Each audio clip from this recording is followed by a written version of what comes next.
I have a friend of mine who's been investing 6 hours a day playing video games. As soon as he finishes a game, he would rush to the game store to buy a new one. The guy was spending $50 a week on video games only. The second he runs out of money, he would borrow a credit or implore his friends for a couple bucks just so he can keep up with his spending habits. These people are called the sidewalkers. The sidewalk is a financial roadmap characterized by the inability to delay instant gratification. This is the guy who will sacrifice a whole paycheck to buy that new iPhone or Xbox without a second thought. A sidewalker has no money management skills whatsoever. He spends as much as he earns. When he's broke, he relies on loans and credits to keep spending more. The sidewalker is the literal embodiment of consumerism, always in debt and has neither the intention nor the knowledge to fix it. This is the guy who relies on winning the lottery to get rich, and he truly believes that it's gonna work out well one day or the other. The second financial roadmap is called the slow lane. The slow lane is where most college graduates begin their financial life. The slow laner will start working at a 9 to 5, but when he notices that his job isn't paying well,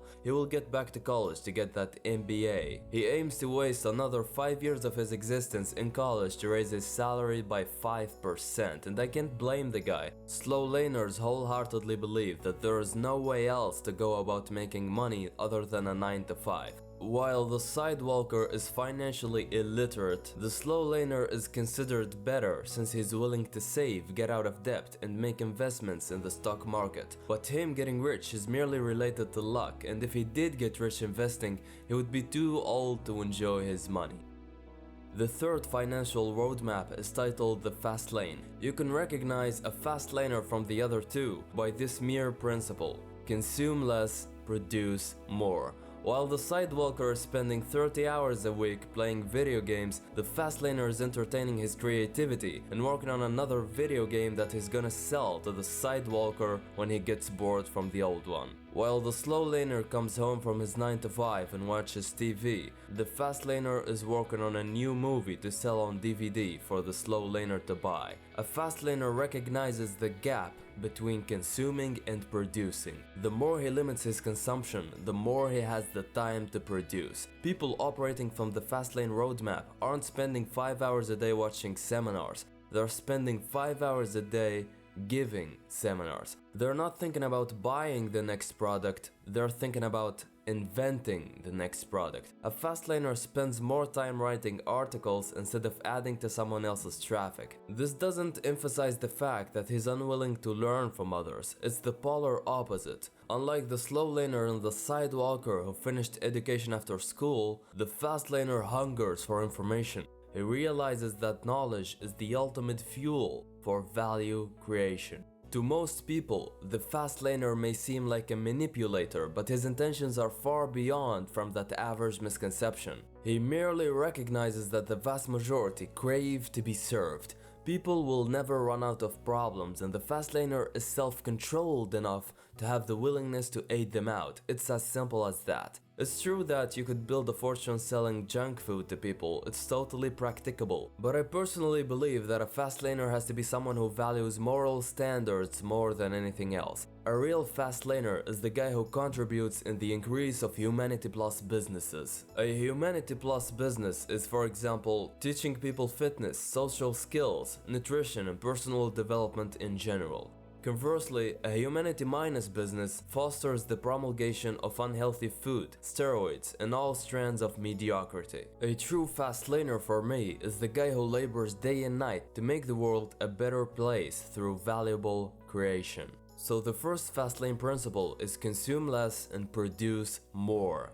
The second principle that fast laners operate on is satisfy multiple needs. Let's say you wrote a book that helps people lose weight. Your market is health and nutrition, right? It's a profitable niche and for sure you'll make money out of it. But what if you plan to write 3 types of books? A book about nutrition, the second about traveling, and the third is related to business. So what did we do here? We've just expanded the range of how many people you are going to impact. Considering that the books you wrote aren't garbage, of course, expanding the amount of value you're willing to offer goes through the expansion of your income as well.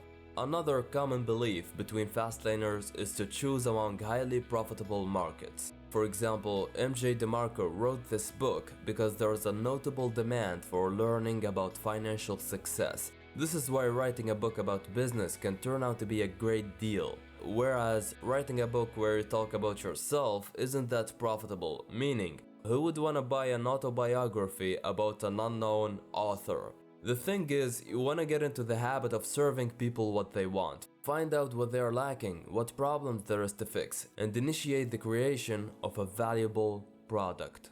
Recap: the Fastlane principles are consume less, produce more. The second one is to satisfy multiple demands and choose among highly profitable markets.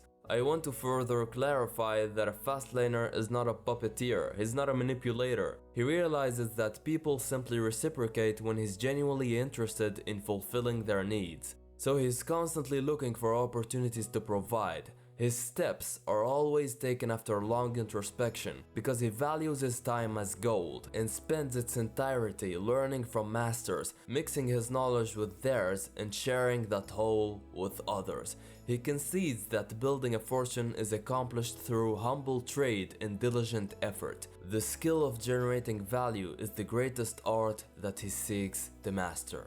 So far, we've decoded 3 financial roadmaps. Among the first 2, we saw the slow lane. The slow laner is the average 9-to-5 guy. He conveys strong disinterest in business ventures, constantly making sure not to lose his job. He labors at a 9-to-5 for 60 years and relies merely on the stock market to get rich. The sidewalker, on the other hand, is lost beyond lost. He truly considers that luck will smack him in the face one day and his lottery ticket will turn out to be the winning one.